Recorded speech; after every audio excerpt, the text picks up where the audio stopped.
क्या आप जानते हैं कि अरब सागर की गहराइयों में एक पूरा शहर छिपा हुआ है, जिसकी दीवारें, महल और मंदिर हजारों साल पुराने हैं। और इस शहर की कहानी सीधे महाभारत और भगवान श्री कृष्ण से जुड़ी है। आज हम आपको ले चलेंगे उस डूबी हुई नगरी द्वारका की गहराइयों में। कहानी इतनी अद्भुत है कि आपको विश्वास नहीं होगा कि यह सच है।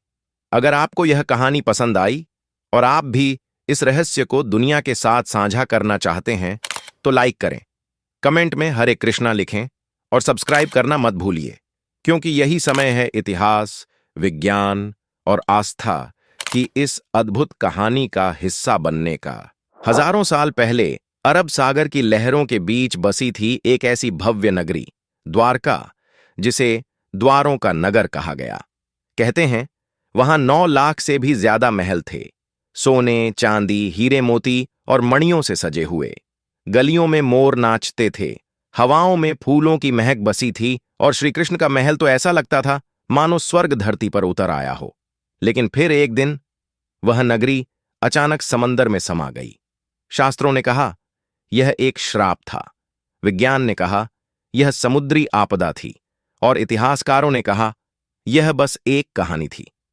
पर सच्चाई जानने की यात्रा शुरू हुई 1983 में, जब गुजरात के ओखा तट के पास भारतीय पुरातत्वविदों की टीम समुद्र में उतरी।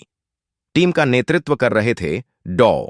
S.R. राव, जो भारत के पहले समुद्री पुरातत्वविद माने जाते हैं। वे अपने साथ गोताखोर, वैज्ञानिक और नौसेना के विशेषज्ञ लेकर उतरे थे, पर उन्हें अंदाजा नहीं था कि कुछ ही पल बाद वे इतिहास के पन्ने पलटने जा रहे हैं। जैसे ही वे समुद्र की गहराइयों में उतरे, रेत और पत्थरों के बीच उन्हें कुछ अननेचुरल दिखा। बड़ी बड़ी दीवारें, चौरस पत्थरों के ब्लॉक, मंदिर के स्तंभ और लंगर। डॉ. राव के शब्दों में ऐसा लगा मानो नीचे पूरा एक शहर सो रहा हो। वो शहर था श्री कृष्ण की डूबी हुई द्वारका। वो द्वारका जिसका वर्णन महाभारत, हरिवंश पुराण और श्रीमद् भागवत में मिलता है। वो द्वारका जिसे सदियों तक सिर्फ एक मिथक कहा गया। अब सवाल था, क्या सच में श्री कृष्ण ने ऐसा नगर बसाया था? और अगर हां, तो वह समुद्र में क्यों डूब गया? मथुरा में जब कंस का आतंक चरम पर था, तब श्री कृष्ण ने उसका वध कर नगर को मुक्त किया। लेकिन कंस का ससुर जरासंध क्रोधित था। उसने मथुरा पर 17 बार हमला किया, हर बार हारा, पर रुकता नहीं था। तब श्री कृष्ण ने निर्णय लिया, अब मथुरा छोड़नी होगी। अब मुझे अपनी प्रजा के लिए एक नई सुरक्षित नगरी बसानी होगी। कृष्ण समुद्र तट पर गए और वरुण देव से बोले, हे समुद्र देव, मुझे अपनी प्रजा के लिए शांति और सुरक्षा चाहिए। मुझे अपनी गोद से भूमि दो, जहां मैं नई नगरी बसाऊं।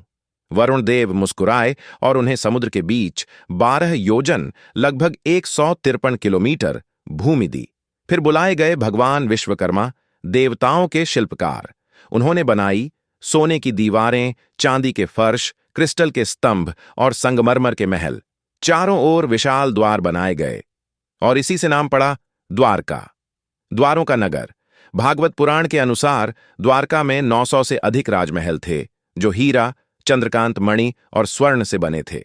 हर रानी के लिए अलग महल, रुक्मणी, सत्यभामा, जांभवती, हर एक महल में सौंदर्य और भक्ति का संगम।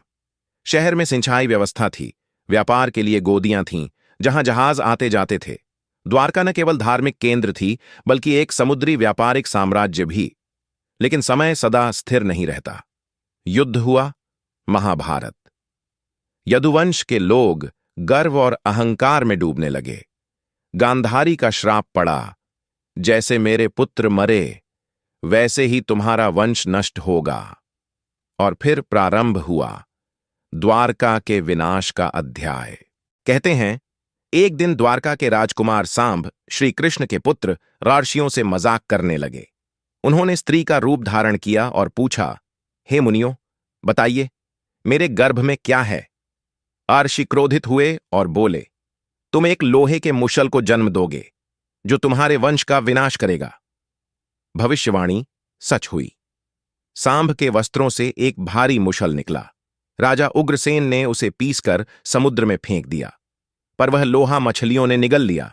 उन मछलियों को एक शिकारी ने पकड़ा और उसी लोहे से उसने अपने तीर बनाए। फिर एक दिन प्रभास क्षेत्र में यदुवंशियों ने उत्सव मनाया। शराब, अभिमान, कलह और दुराचार से भरा हुआ। श्री कृष्ण के चेताने पर भी वे रुके नहीं। वे आपस में ही लड़ने लगे और उसी लोहे के टुकड़ों से बने हथियारों से उन्होंने एक दूसरे को मार डाला। श्री कृष्ण वन की ओर चले गए। एक पेड़ के नीचे विश्राम करते हुए वही शिकारी आया जिसने उस मुशल के टुकड़े से तीर बनाया था। उसने कृष्ण को हिरण समझकर तीर चला दिया और जैसे ही तीर उनके पैर में लगा, कृष्ण मुस्कुराए, बोले, अब मेरा कार्य पूर्ण हुआ, और उन्होंने देह त्याग दी।